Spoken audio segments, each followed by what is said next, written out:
I wanted to give an introduction to the question of sustainability in the case of food security. Because the last big famine we had in the subcontinent, India, Bangladesh, at that time it was not a Bangladesh, it was undivided Bengal, was the Great Bengal Famine of 1942-43, when several million children, women and men died.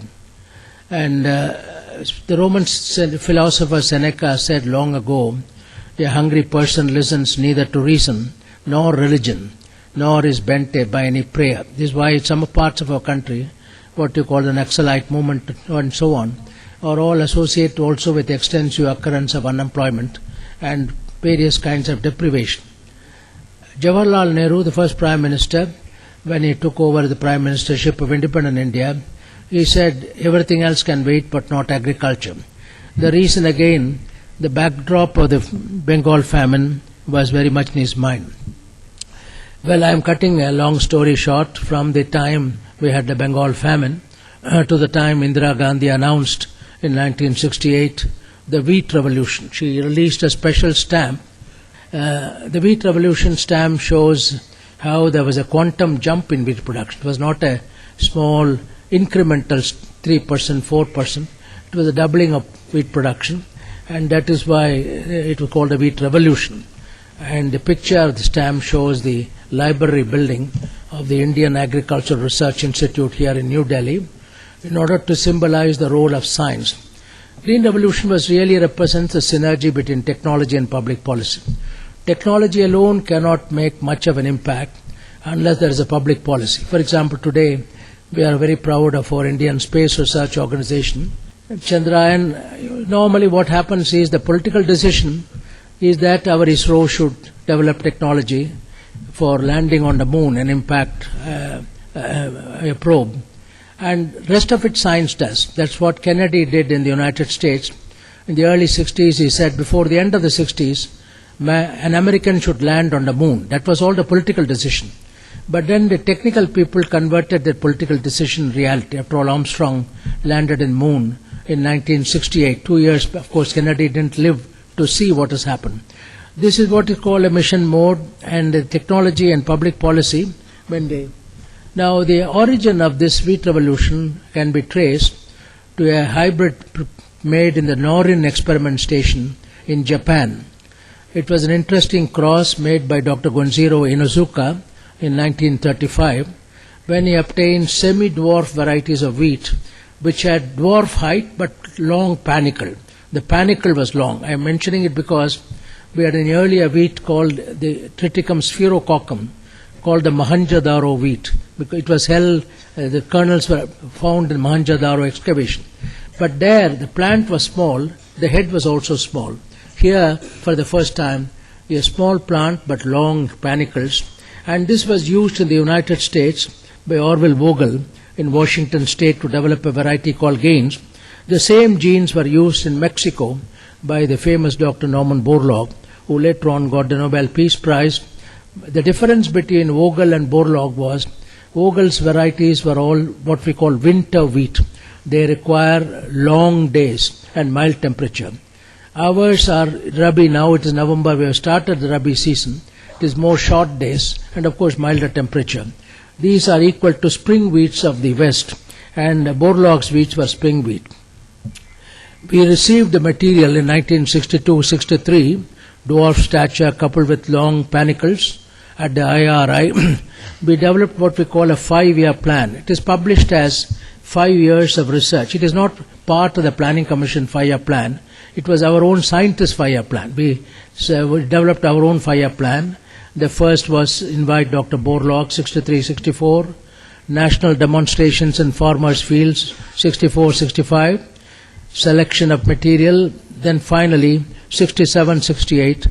We had predicted if all these things we suggest will be done, then 67-68 will mark a new beginning in the agricultural history of India. And that happened. Normally in biology it may not happen because agriculture is a very risky profession. You can have drought, you can floods.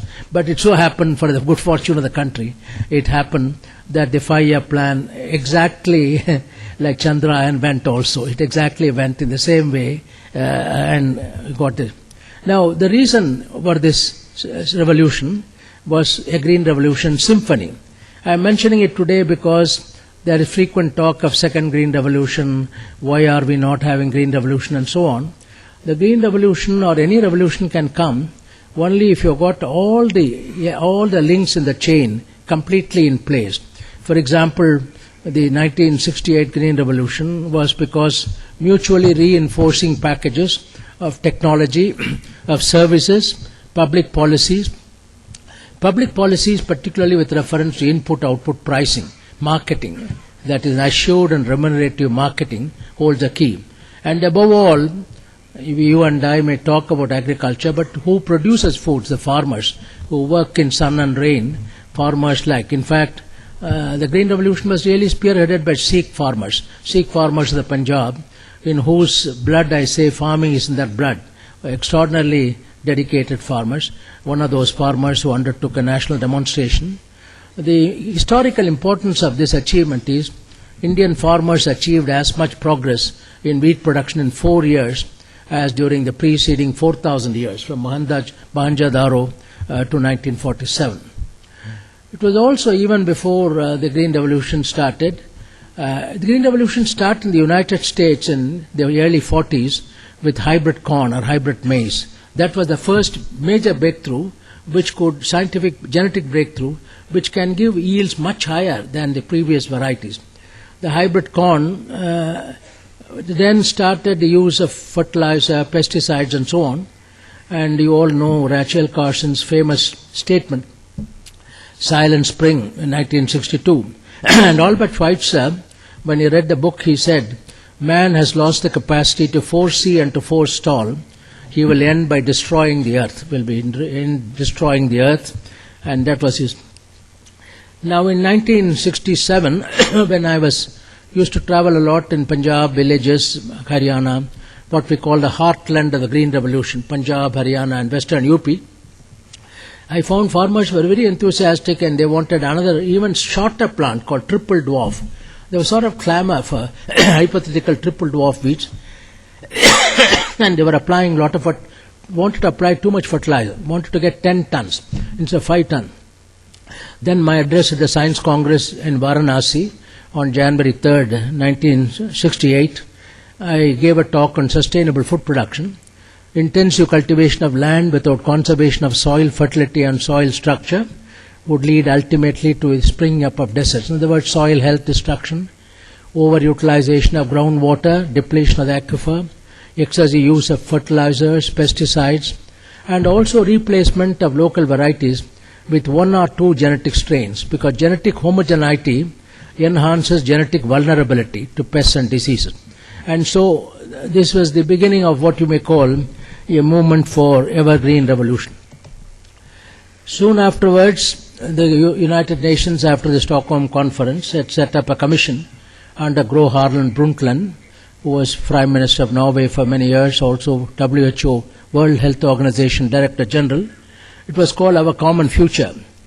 I was president of IUCN, the World Conservation Union at that time, and I said there can be no happy common future without a better common present. You need a better common present to have a better common future. In other words, excessive poverty, excessive inequity, whether it is economic or gender inequity, is not good for a happy future. So the concept of green to an evergreen revolution came. Green revolution is based on a commodity-centered approach. The first 5 crops in which we had a yield breakthrough was wheat, rice, jowar, bajra and maize. These 5 crops, and Government of India introduced what is called a high-yielding varieties program in these crops in the beginning. So it was a commodity-centered increase in productivity. There were changes in plant architecture, harvest index, that is the apportionment of total photosynthate to the grain rather than to the straw, and also change in the physiological rhythm, insensitive to photoperiodism. But in the case of evergreen revolution, it means its definition of evergreen revolution is increasing productivity in perpetuity without associated ecological harm. In other words, how do you, because in a country like ours, where over 80% of farmers are small farmers, you have to produce more and more from the same land without destroying the soil fertility, destroying the aquifer and so on. You can achieve evergreen revolution by two methodologies. One is organic farming, cultivation without any use of chemical inputs like mineral fertilizers, chemical pesticides. It has to be done largely with the help of animals, crop, livestock, integrated farming. If you have both crop and livestock, then you can have the manure for the field and so on. The other method is we call green agriculture. The difference is you can use integrated pest management, integrated nutrient supply, and also scientific natural resources management and so on. You can use the minimum essential pesticide, minimum essential urea or any other fertilizer, and also you can grow either normally Mendelian breeding or molecular breeding. Basic principle of farming is if farm ecology and economics go wrong, nothing else will go right. Now it is very important, universities, I am again happy that the Vice Chancellor has taken the lead in promoting the sustainable development. For example, in 1980, when Indira Gandhi came back to power, in the then plan, 6-5-year plan, we introduced a whole set of programs, universities and eco-development. It was called Universities and Eco-Development. One was the Ganga Action Plan. I am glad our Prime Minister has now again revived the Ganga Plan. That means there were 20 universities along the Ganga, from the Sagar to Gangotri. You had a number of universities. The idea was to involve all of them in a longitudinal study of Ganges pollution, how to manage pollution, and how to create the NSS volunteers could spread information why we should keep the Ganga clean. Otherwise, it will not be possible. Education and awareness generation are absolutely must. Similarly, along the Himalayas, from Nehu up to Srinagar, you had a large number of universities. What role will they play in eco-development?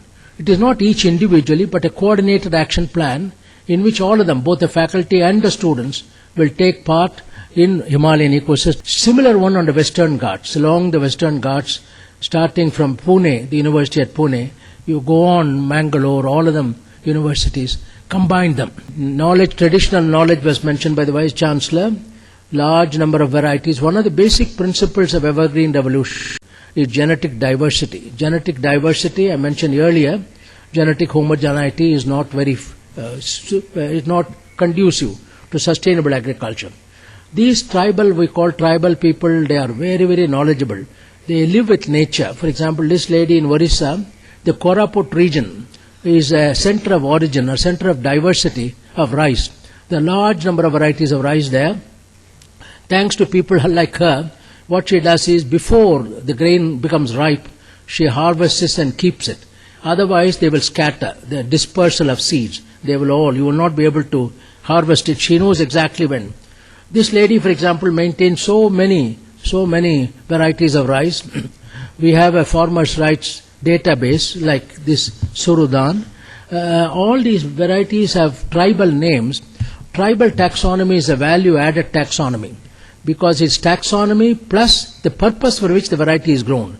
Something will be drought tolerant, something will be salt tolerant, something will be insect resistant. So the name itself, or good quality, something like Kalajira, it is very good, they say, for health and number of diseases. Medicinal rices, so many rices are there, and that is why the tribal taxonomy is exceedingly important. Fortunately, in the last few years, we had two major legislation, Plant Variety Protection and Farmers' Rights Act and the Biodiversity Act. Both of them provide for recognition and reward to primary conservers. Government has set up a Genome Savior Award for primary conservers. We have been recommending a similar one for animals, excellent animals. We used to have very good buffaloes, Badavari buffalo along Bundelkhand, which had 14% butterfat content, 15% butterfat, unlike the other, now Murrah and so on, which have got 7-8%, but they are 14%. We have lost most of them. Along the Rajasthan Canal was the Rati breed, very hardy desert breed. So unless people now conserve these animals also, not only plant varieties, animals also. Now we also need, as I said, education. So we started from our foundation what we call genome clubs. It is to bridge the genetic divide. Genome clubs in schools and tribal areas understanding the plant genome, even the human genome. One advantage of studying human genome is, all people will then see how irrelevant are all these artificial differences between each one of us within the humankind. You may be anything, you may have belonged to any religion, but our genome is the same. Over 99.9% of the genome is common. Whether you are black or white, I am happy the US has now transcended the problem of race and selected a. Now, in genetics there is no disparity. There are differences in genetic makeup. But this kind of thing from childhood, from the university, now the Department of Biotechnology has extended this program of genome clubs all over the country. Formerly, our universities also used to play a very important role by maintaining botanical and zoological gardens. Even now, there are some botanical gardens. Many of them are not well funded. For example, the Kew Botanical Garden, it is not attached to the university, one of the world famous universities. We have also at in Calcutta one of the National Botanical Garden. This is where, you see, a botanical garden in the past was also the route to transfer genetic material between one country to the other. The Hevea brasiliensis, the rubber, natural rubber, came from Brazil to UK. Sir Henry Wickham brought it. Then Sir Henry Wickham brought seeds of the same rubber to Sri Lanka in 1875. The Sri Lanka plants are still there, the original rubber plants introduced by Sir Henry Wickham. But he introduced the plant. Today it is a multi-billion-dollar industry, the rubber industry. The natural rubber is in such great demand, and this is one of the great blessings. You had it from Brazil, but today India, for example, the natural rubber industry has grown enormously because synthetic rubber, once there was a fear, synthetic rubber may replace natural rubber, but synthetic rubber cannot have the same heat tolerance. See, when you see a plane landing, you will see sparks on the tire, enormous amount of heat generated. So the rubber must have the ability to, so natural rubber has that property, and that is why it is in great demand. Well, we are now spoiling the environment, and therefore a group of countries, there is a genetic trust, heritage trust, along with the Norwegian countries. The Norwegian countries, or always Nordic countries, have been very, very environmentally conscious, even before Stockholm and so on. Off the coast of Norway, in a place near the North Pole, under permafrost condition, a very large gene bank has been set up. It can store several million. It is like a Noah's Ark. Noah's Ark.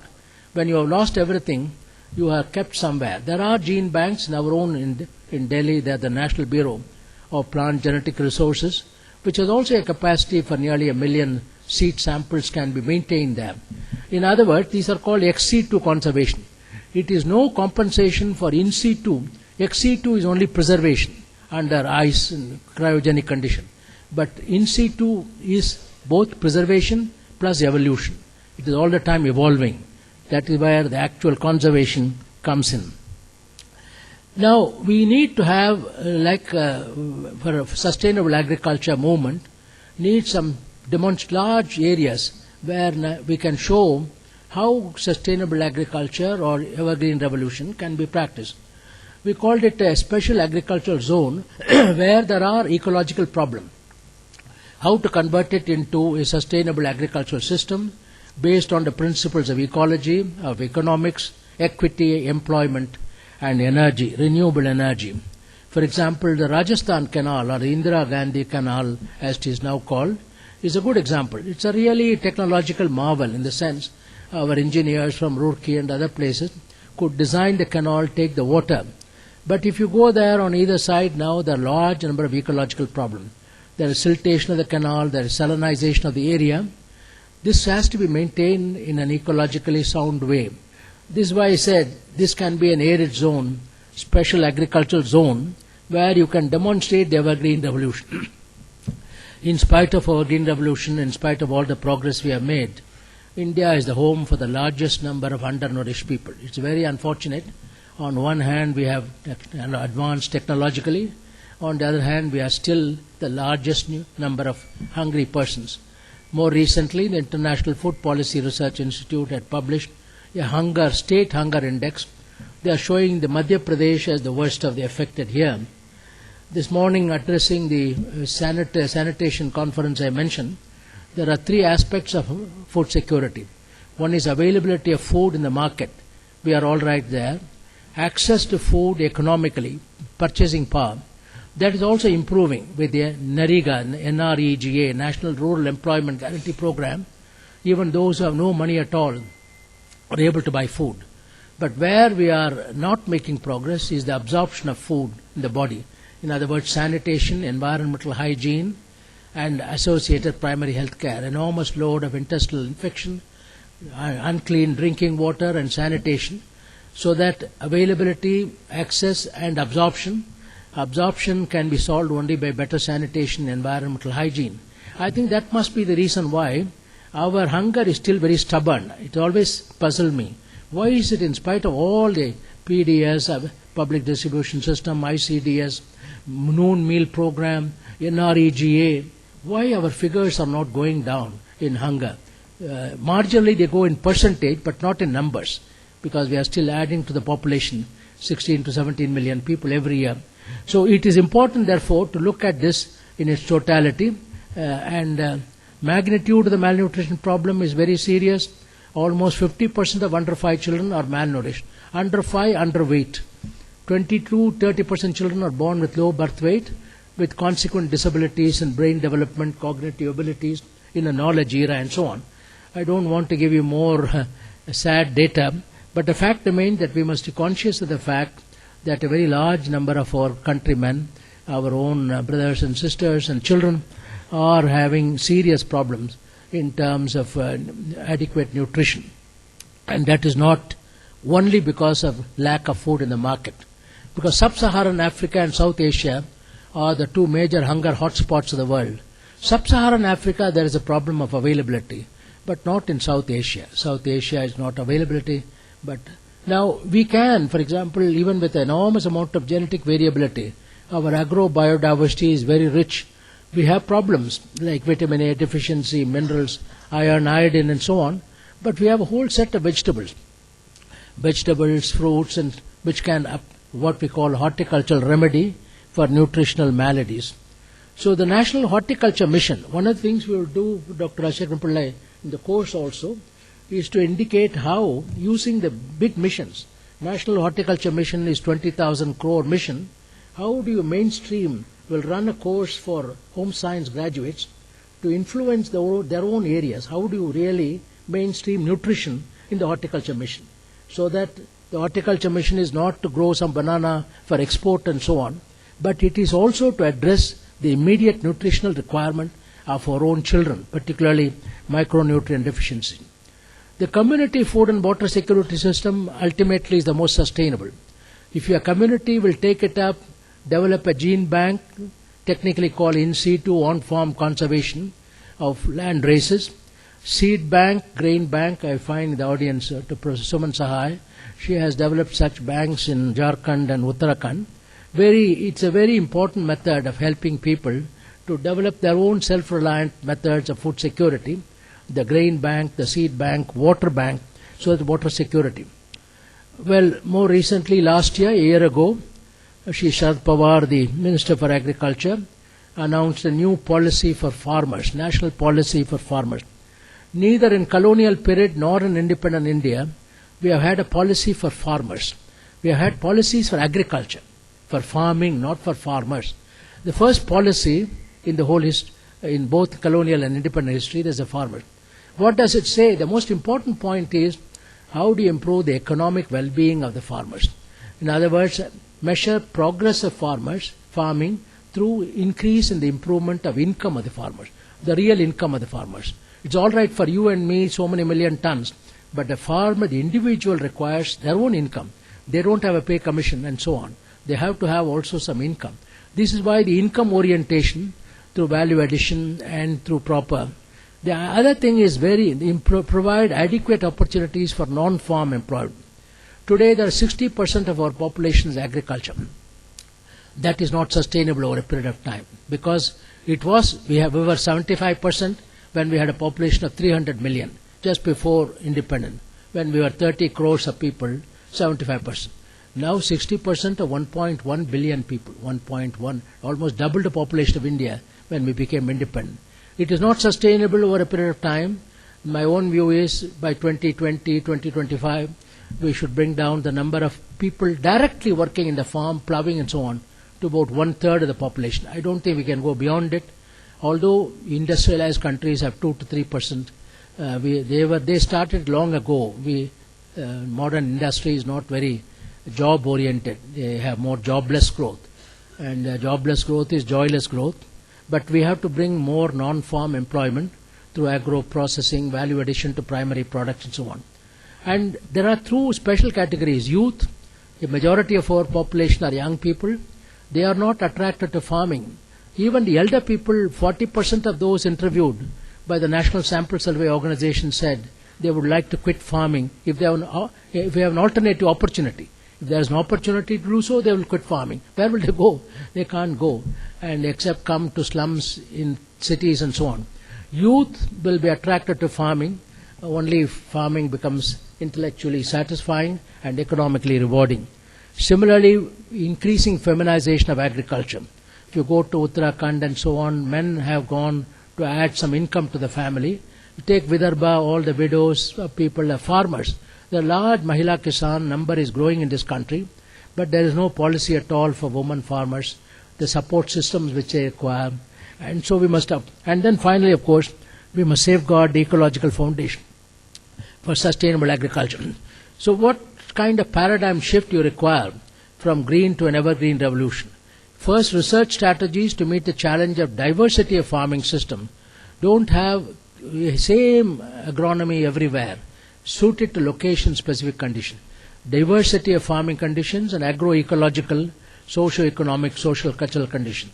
Then more and more participatory breeding with farming families.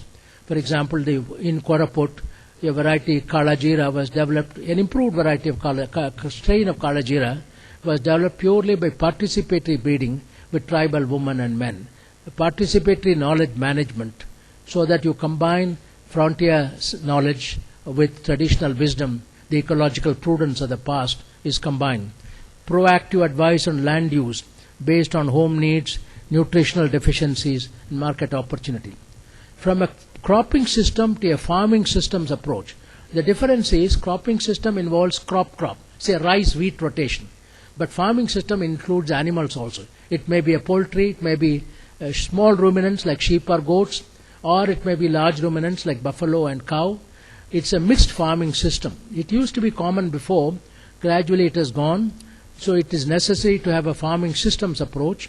So it can be fish also, crop, animal, fish can be, and so that natural resource and pest management. Proactive research on the mitigation of the adverse impact of climate change. Now, green to an evergreen revolution, improving soil fertility and fostering a soil health care movement and giving every farmer a soil health monitoring card. This will be part of the Agenda 21, which the students will prepare for their own area. Adoption of agroforestry systems, exceedingly important, using nitrogen-fixing species like Subabul, Leucaena leucocephala, and above all, rainwater harvesting and more income per drop of water. I mentioned earlier that you require a large movement for non-farm employment. The Chinese, for example, between 1980 and 86, they moved 100 million people from farm to non-farm through what they call township village enterprises. We may not be able to do it, but our concept of bio-village links ecological security with livelihood security, two sides of the same coin, livelihood security and ecological security, create a large number of employment opportunities. It can be self-help groups of women and men, depends on the area, biopesticide, biofertilizers, which are needed for sustainable agriculture. Bio-valley means along with the watershed, bio-industrial watershed you can call it, a bio-valley, where you create a number of small employment opportunities. For example, medicinal plants, small micro-enterprises supported by microcredit, it may be self-help groups and so on. He said bio-valley is to biotechnology what Silicon Valley is to information technology. It means you develop a whole set of infrastructure. The whole biomass utilization. If I say that we have produced 120 million tons of rice in the country, the rice plant has also produced 250 million tons of other biomass, the straw, the leaf, the bran, the husk. What are we doing with it? We are only giving figures in terms of yield of grain, but what about the rest of the part? The rice biopark is one method by which, in this particular model, you can make 29 different value-added products from the bran, the husk, and the straw. It's very important. There's a large interest today in biodiesel, bio-oils. Bio-oils are palm oil, jatropha, rapeseed. But biodiesel, people don't realize, for 1 megawatt of power, you require nearly 700 hectares of land, 700 hectares of land. So that is why there is a concern. If you divert land from food to fuel, then food security will suffer. In fact, last year, the maize price went up very high, largely because the state of Iowa in the United States, which is their corn state, diverted much of their corn to the production of alcohol, the ethanol production, because there is a great demand for the kind of biofuels and bio-oils. Now, Evergreen Revolution, one of the dangers to Evergreen Revolution, that is improvement of productivity in perpetuity, is the impact of climate change. What has been called by Richard Lowe as nature deficit disorder. The children of today, urban children of today, are having, according to him, that's why he said, lost child in the woods, the child he took to the woods. People are not going now. Even this campus has such beautiful trees and so on. How many students and scholars living here have really appreciated the beauty of the flora here, sometimes the fauna, and so on. So this is called nature deficit disorder. Nature deficit disorder, where deficit nature. Our education system will have to help in overcoming this disorder, because it can go to attention disorder, it can lead to depression, it can lead to obesity. So mainstream harmony with nature. We have, fortunately, Gandhiji's famous saying, nature provides for everyone's need but not for everyone's greed. It is true. In rice, for example, we have over 150,000 varieties of rice in the world. We have about 50,000 of them in India. And many of them can grow when there is a flood, say Kosi flood. If you have deep water rices, they can grow above the flood water. They can grow above the flood water. So there are if you see, rice is a wide range of variability, from Kuttanad in Kerala, below sea level, to high altitude in the Himalayas. You grow everywhere. Now we must conserve them. We must keep them ready. You all like, I don't know, you must be enjoying potato, which came from Latin America. But potato revolution took place in our country only because of a very important discovery by the scientists of the Central Potato Research Institute, Simla. They found that in certain parts of North India, particularly Punjab, Haryana region, this September, October is an aphid-free season. Aphid is the vector for virus diseases. Potato is susceptible to a number of virus diseases. So if you produce a seed potato during the aphid-free season, then you can plant the tuber. But once 2 degrees, 3 degrees centigrade temperature goes up, you lose that advantage. Then what will happen to a potato? You will have to grow it from true seed like tomato, brinjal, and so on. But we must now itself prepare what is known as TPS, true potato seed material. In the farmer agriculture, women like this will never grow a single crop. It is always a mixed crop, because their agronomy was a risk-minimizing agronomy, not a profit-maximizing agronomy. They wanted some crop or the other. If there's a drought, you have a legume, you have a cereal, you have got ragi or bajra, some other millets, minor millets, and so on. Coping mechanism against natural calamity, we have to learn from them, and then the whole area of knowledge transfer, for which distance education, where IGNOU is our flagship. There is enormous possibility today of linking all the villages of the country. The last mile and the last person connectivity can now be achieved through internet and cell phone, or FM radio and internet. And then thanks to ISRO, the Indian Space Research Organization, we have now satellite connectivity to what we call village resource centers. Village resource centers at the block level, satellite connection. Village knowledge centers, internet connection at the village level. The last mile and the last person through connection between cell phone and. Now, so way ahead in sustainable development, save dying crops, enlarge the food basket. From large, originally, there are books which chronicle in the past we depend upon our food and health security on 300 to 400 plants. Today your PDS provides only wheat and rice. We have come down, the food basket has shrunk. Enlarge the food basket. Mainstream nutrition. Promote community food security system, the gene, seed, grain, water bank. Work towards an evergreen revolution, major farming system. Work towards a small farm management revolution. More than a second green revolution, what we need today is a management revolution in small farms by which we can give the small farmers the power and economy of scale, because over 80% of the farms are 1 hectare and less. You all have read recently in Singapore, 11,000 farmers were given compensation for 400 acres, 500 acres. What is the ownership per head?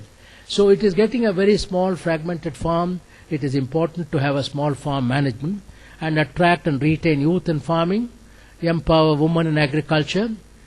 Kisan credit cards, we wanted data. Several crores of Kisan credit cards have been given. How many have been given to women farmers?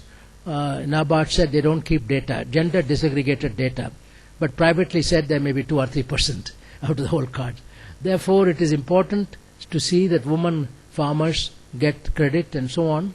Design safety nets to address the immediate needs of the hungry.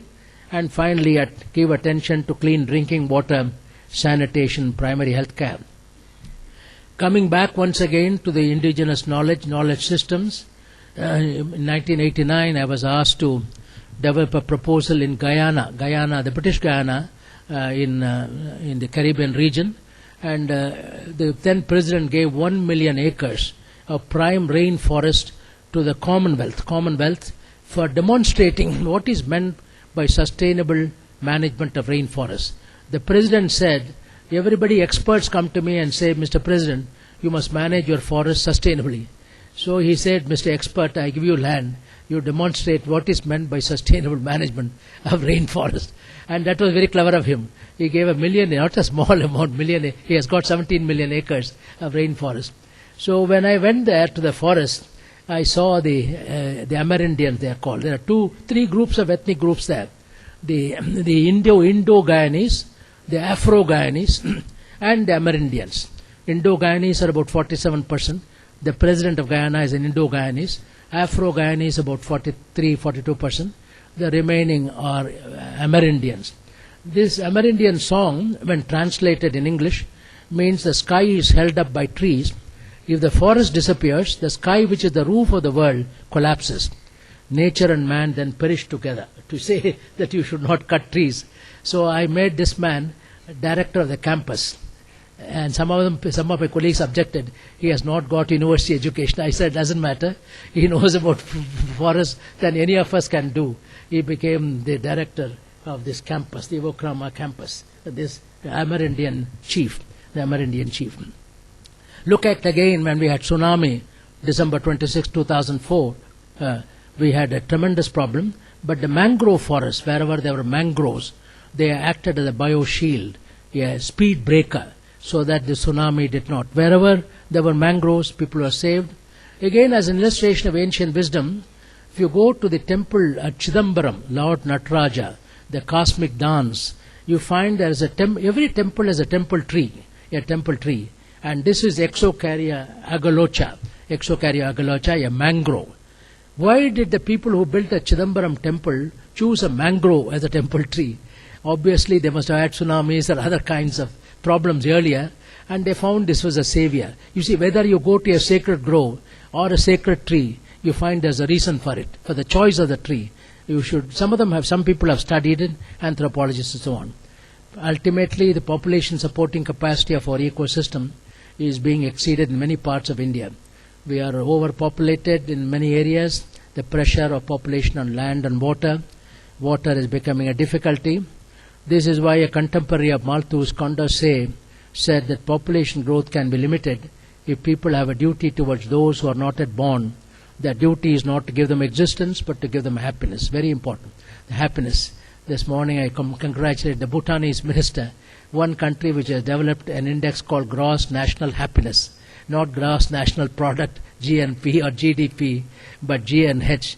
I think once we have that concept that our children must be in a happy society, then you have biohappiness, eco-happiness and so on.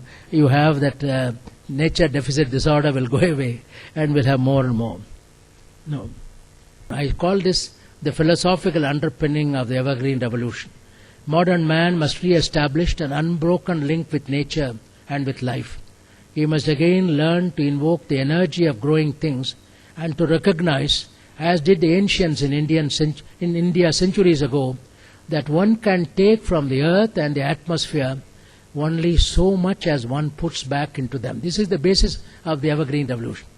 The other one, Green Revolution, has become a greed revolution. Greed revolution means you overexploit the groundwater, you apply too much fertilizer, wanting to make short-term gains. The short-term gains in the long term. This sentence is very important for sustainability science. One can take from the earth and the atmosphere only so much, that is carbon emission and carbon absorption. This is quite a very foresighted statement. In the atmosphere, between the balance between carbon emissions and the carbon absorption.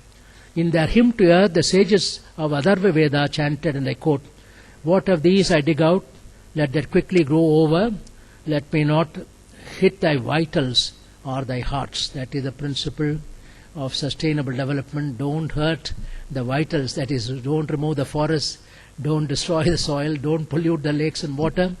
So, ladies and gentlemen, I hope this initiative of IGNOU in a contribution, as it has been called, to our sustainable future will attract attention not only from students but from others who are interested in practicing their sustainable lives, sustainable lifestyles and so on. Thank you very much for your patience. Thank you.